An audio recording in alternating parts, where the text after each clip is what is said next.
हाय दोस्तों, आज की कहानी का नाम है कामयाबी। शहर के एक कॉलोनी में एक बुजुर्ग कपल अंकल और आंटी रहते थे। वह कॉलोनी अभी जल्द ही बनी थी, इसीलिए उसमें 4 से 5 घर बसे हुए थे। इनका बेटा इन्हें छोड़कर अपने पत्नी के साथ विदेश में रहता था, क्योंकि उसकी पत्नी यह नहीं चाहती थी कि वह घर पर रहकर अपने सास ससुर की मदद करे।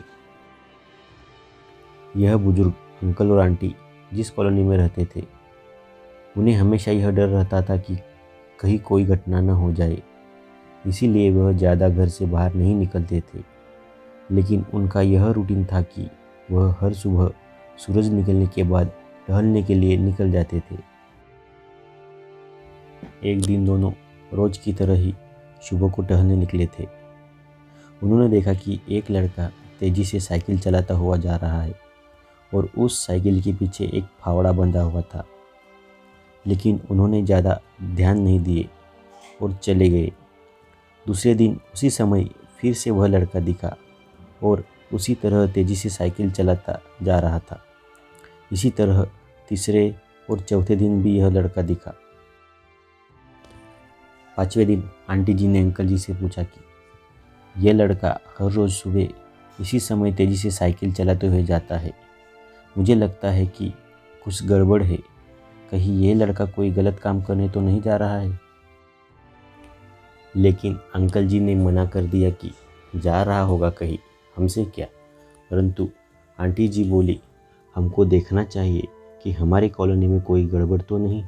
अंकल जी बोले, ठीक है, अगले दिन हम इस लड़के का पीछा करेंगे और देखेंगे कि ये जा कहाँ रहा है।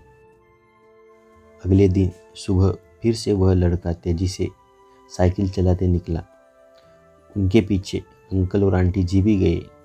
उन्होंने देखा कि थोड़ी दूर जाने के बाद वह लड़का एक पेड़ के पास साइकिल खड़ी कर दी। उसी पेड़ के पास थोड़ी सी खाली ज़मीन पड़ी थी और उसे वो खोदने लगा। अंकल और आंटी जी कुछ देर तक देखते रहे कि ये लड़का क्या कर रहा है, लेकिन लड़का ज़मीन खोदे जा रहा था। कुछ देर बाद उन्होंने लड़के से पूछा कि आप ये ज़मीन क्यों खोद रहे हो। लड़के ने मुस्कुराते हुए कहा कि अंकल जी, मैं आप दोनों को रोज़ देखता हूँ, लेकिन आपको मुझसे डरने की ज़रूरत नहीं। और यह ज़मीन इसलिए खोद रहा हूँ कि मेरी नई नई नौकरी लगी है। अंकल ने पूछा, कहाँ नौकरी लगी है? ऐसा कौन सा काम है जिसमें ज़मीन खोदनी है? लड़के ने कहा, मैं बड़े दिन से बेरोज़गार था। फाइनली मुझे फार्म हाउस में काम मिला है और उन्हें ऐसे लड़के की ज़रूरत है जिसे काम करने का अनुभव हो, और मेरे पास कोई भी अनुभव नहीं है। इसीलिए मैं रोज़ यहाँ फावड़ा लेकर आता हूँ और ज़मीन खोदने की प्रैक्टिस करता हूँ, ताकि जैसे ही नौकरी पर काम शुरू हो उसमें हमें निकाला न दिया जाए। इसीलिए मैं रोज़ाना मेहनत करता हूँ। उस लड़के की बात सुनने के बाद अंकल और आंटी जी ने लड़के को आशीर्वाद दिया और बोला, बहुत ही बढ़िया बात है, प्रयासी ज़िंदगी में सब कुछ है। इसी तरह मेहनत करते रहो, एक दिन कामयाबी ज़रूर मिलेगी।